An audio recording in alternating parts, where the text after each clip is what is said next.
transformative leader in education, who has a deep commitment to fostering excellence and innovation in education.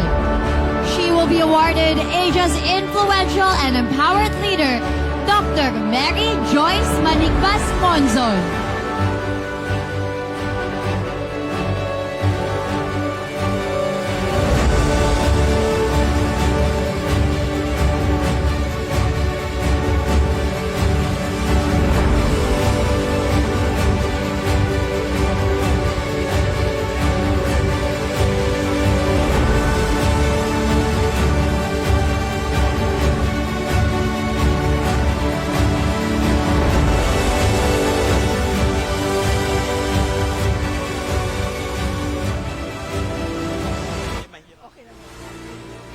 Good evening.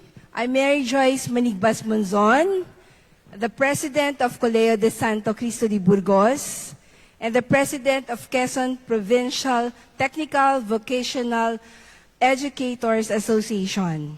I'm one of the awardee of Asia's Influential Leader Award. And I'm very honored in accepting this award.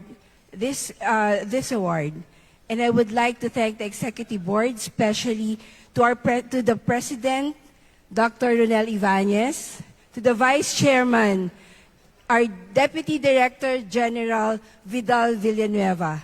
Thank you so much for this recognition.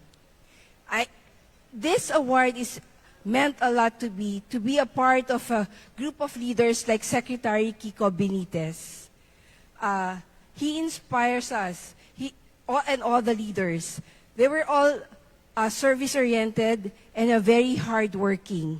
Sabi ka ni Secretary Kiko, leadership is all about service and empowering people to